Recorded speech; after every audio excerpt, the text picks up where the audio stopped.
এই চ্যানেলে সম্প্রচারিত সকল খবরই সচেতনতামূলক এবং শিক্ষণীয়, কোনো কিছুই প্রভাবিত নয়।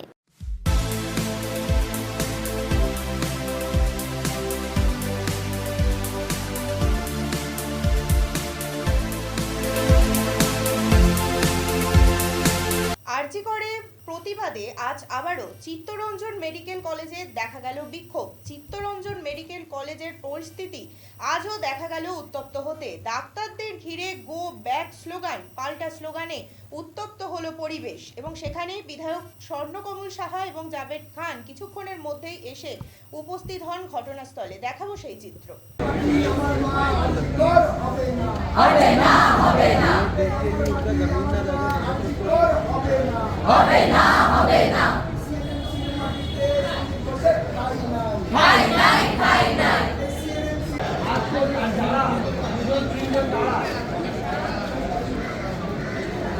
We need people from each of the year for identification, because sooner or later many people. আরজি কর হবে না, হবে না, হবে না। এই আমার মাটি আমার মা, আরজি কর হবে না, হবে না, হবে না। সিএনএমসির মাটিতে আর সন্দীপ ঘোষের ঠাঁই নাই, ঠাঁই নাই, ঠাঁই নাই।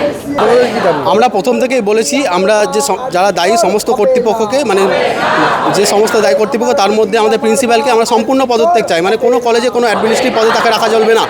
এইটা যে দেখা যাচ্ছে যে তাকে আরজিকর থেকে হটিয়ে সিএনএমসিতে প্রিন্সিপাল পদে আনা হয়েছে, এটা অত্যন্ত লজ্জাকর, একটা ধিক্কারজনক একটা ঘটনা। আমরা অবিলম্বে দাবি করছি সন্দীপ ঘোষকে কোনো পদে, কোনো অ্যাডমিনিস্ট্রেটিভ পদে রাখা চলবে না, তাকে অবিলম্বে বরখাস্ত করতে হবে।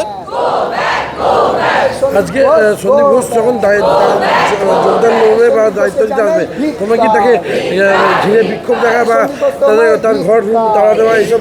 আমরা শান্তিপূর্ণভাবে প্রোটেস্ট চালাবো, যাতে আমাদের কোনোভাবে সন্দীপ ঘোষকে আমরা আসতে দেবো না এখানে। না, আমরা ভেতরে ঢুকতে দেবো না, আমরা এখানে অবস্থান করব। তাকে যেতে হলে আমাদের উপর দিয়ে যেতে হবে, আমাদেরকে মারিয়ে যেতে হবে। আমার নাম doctor Ankush Ghosh, intern CNMC.